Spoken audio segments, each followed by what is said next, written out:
एक बार विश्वामित्र जी और वशिष्ठ जी में इस बात पर बहस हो गई कि सत्संग बड़ा है या तप।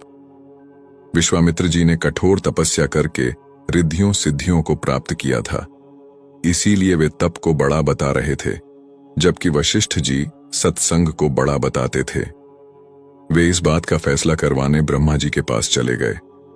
उनकी बात सुनकर ब्रह्मा जी ने कहा, मैं सृष्टि की रचना करने में व्यस्त हूं, आप विष्णु जी के पास जाइए, विष्णु जी आपका फैसला अवश्य कर देंगे।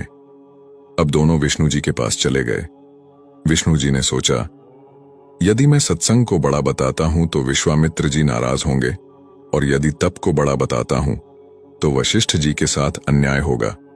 इसीलिए उन्होंने भी यह कहकर उन्हें टाल दिया कि मैं सृष्टि का पालन करने में व्यस्त हूं, आप शंकर जी के पास चले जाइए। अब दोनों शंकर जी के पास पहुंचे। शंकर जी ने उनसे कहा, यह मेरे वश की बात नहीं है, इसका फैसला तो शेषनाग जी कर सकते हैं। अब दोनों शेषनाग जी के पास गए। शेषनाग जी ने उनसे पूछा, कहो ऋषियों, कैसे आना हुआ? वशिष्ठ जी ने बताया, हमारा फैसला कीजिए कि तप बड़ा है या सत्संग बड़ा है। विश्वामित्र जी कहते हैं कि तप बड़ा है और मैं सत्संग को बड़ा बताता हूं। शेषनाग जी ने कहा, मैं अपने सिर पर पृथ्वी का भार उठाए हूं, यदि आप में से कोई भी थोड़ी देर के लिए पृथ्वी के भार को उठा ले तो मैं आपका फैसला कर दूंगा। तप में अहंकार होता है, और विश्वामित्र जी तपस्वी थे। उन्होंने तुरंत अहंकार में भरकर शेषनाग जी से कहा, पृथ्वी को आप मुझे दीजिए।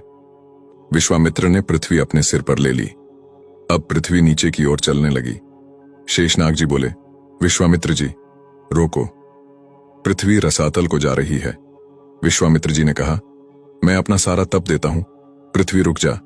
परंतु पृथ्वी नहीं रुकी। ये देखकर वशिष्ठ जी ने कहा, मैं आधी घड़ी का सत्संग देता हूं, पृथ्वी माता रुक जा। पृथ्वी वहीं रुक गई। अब शेषनाग जी ने पृथ्वी को अपने सिर पर ले लिया और उनको कहने लगे, अब आप जाइए। विश्वामित्र जी कहने लगे, लेकिन हमारी बात का फैसला तो हुआ नहीं है। शेषनाग जी बोले, विश्वामित्र जी, फैसला तो हो चुका है। आपके पूरे जीवन का तप देने से भी पृथ्वी नहीं रुकी, और वशिष्ठ जी के आधी घड़ी के सत्संग से ही पृथ्वी अपनी जगह पर रुक गई। फैसला तो हो गया है कि तप से सत्संग ही बड़ा होता है। सीख हमें नियमित रूप से सत्संग सुनना चाहिए। कभी भी या जब भी आसपास कहीं सत्संग हो, उसे सुनना और उस पर अमल करना चाहिए। सत्संग की आधी घड़ी, तप के वर्ष हजार, तो भी नहीं बराबरी संतन कियो विचार।